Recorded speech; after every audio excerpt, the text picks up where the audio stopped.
Hi there, in this tutorial I'm just going to quickly show you how to make a repeating pattern for the pattern stamp tool in Photoshop.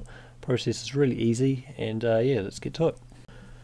Alright, so I've just gone and drawn out a simple pattern to use. You guys can grab this off my blog to practice on. But basically what we're going to do is first find repeating elements of it. Now when doing this, the idea is to keep it as simple as possible. You don't want to have something too big that does the same job as something that's half the size. So obviously the first pattern you're going to see is obviously these 5 circles here. We could select all those and use them to repeat, but I'm going to take that a step further and try and cut that down to half. So what I'm going to start off with looking at is the center of this circle here. So I'm just going to zoom in on that circle a bit,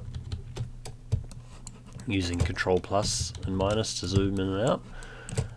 And as you can see on this circle, we have already identified the center point nominated by this darker pixel in the center. Now if you've gone and drawn your own circles, sometimes you probably have 2 dark pixels in the center. That's probably going to be a lot easier because you can just throw a guide in the center of that. But what I'm going to do is I'm going to throw a guide on the outside of this darker pixel. So I'm going to bring my rulers up. If you don't have your rulers, just press Control R, that usually brings them up. And I'm just going to click and drag a guide out from the ruler and just stick it on the outside of that pixel there. Now I'm going to go and find the center of the next circle, next to it, and we're just going to stick the guide in the same spot. Now the reason why we stick it on the outside of that pixel on the next one as well is because this half here is the half that's going to be drawn on the other side of this guide here when we use our pattern brush.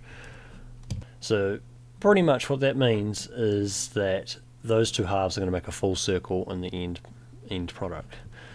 So next off, we're just going to throw a guide on the top of both of those circles. So we'll just stick one there like so. And then we're going to come down to the circles below it and stick another guide in the exact same spot. And when you zoom out, you can see the little squared off area which we can use to make our repeating pattern.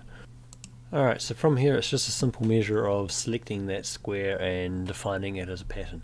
So we're just going to come up and grab our square selection tool or rectangle marquee tool, and I'm just going to zoom in a bit, and we'll just go up to this top corner here and just draw in our selection like so.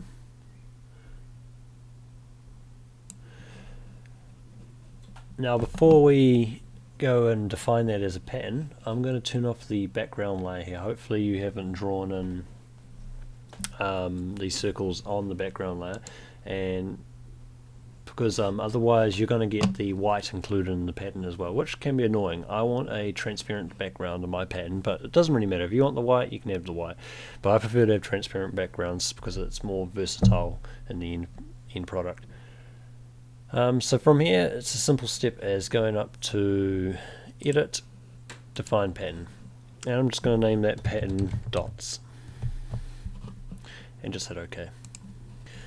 Alright, so we're just going to test that pattern now, and we'll just press Control N to bring up a new document, doesn't matter what size it is, and we'll just come over to the side here and we'll select our pattern stamp tool, and then we'll come to the top and we'll select that pattern we just made like so. Now, first off, we'll just make a new layer so you can show the transparency of it, and we'll just draw in the dots like so. Easy as that. Pattern looks pretty good, all nice and even. And just to show the transparency of it, we'll grab our paint bucket and we'll just throw any colour in there.